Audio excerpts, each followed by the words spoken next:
Setelah parade flagship mahal hingga foldable yang makin futuristis, kali ini Samsung memilih jalur yang lebih membumi. Bukan lewat pengumuman megah di panggung internasional, melainkan sebuah acara sederhana yang justru lebih mirip soft launch. Galaxy A07 resmi hadir lebih dulu di Nigeria. Menariknya, peluncuran ini hanya sekilas terlihat di Instagram Stories akun resmi Samsung Nigeria, lalu menghilang begitu saja setelah 24 jam. Tidak ada halaman resmi di situs Samsung Afrika.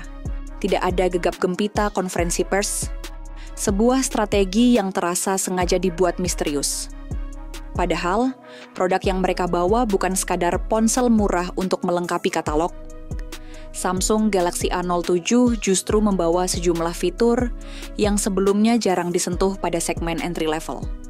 Mulai dari desain, layar, sampai kebijakan update software yang cukup mengejutkan. Desain yang menolak disebut biasa. Samsung tidak merombak total, tapi detail kecil pada Galaxy A07 memberi pesan jelas.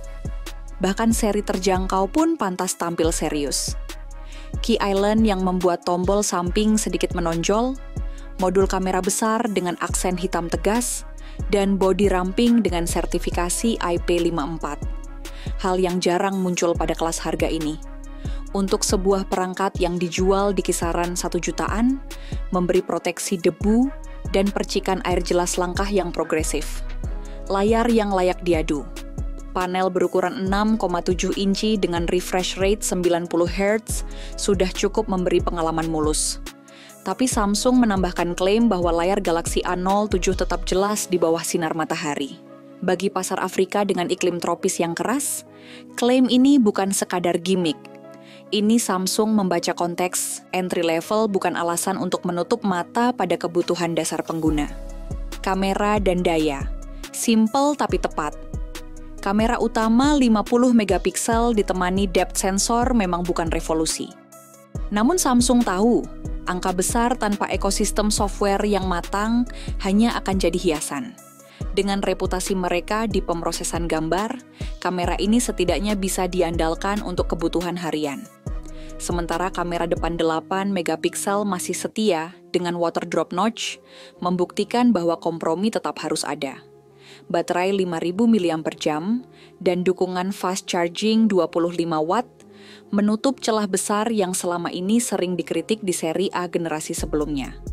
Performa dan janji yang tidak biasa. Menggunakan MediaTek Helio G99, Galaxy A07 bukanlah monster performa.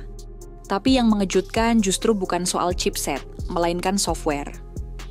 Samsung berani membekali perangkat ini dengan Android 15 sejak awal, lengkap dengan dukungan pembaruan hingga 6 tahun.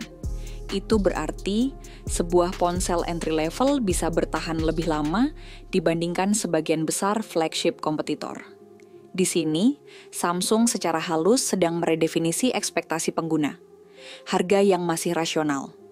Beberapa toko retail di Afrika sudah menjual Galaxy A07 mulai dari kisaran 1,7 juta rupiah untuk varian RAM 4 GB dengan penyimpanan 64 GB.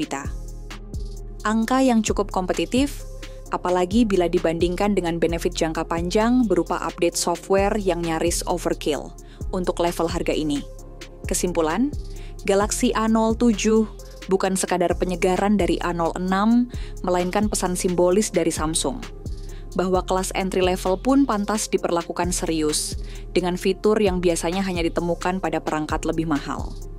Kalau akhirnya masuk ke Indonesia dalam waktu dekat, Galaxy A07 berpotensi jadi game changer di segmen ponsel 1 jutaan, asal Samsung berani menjaga harga tetap rasional.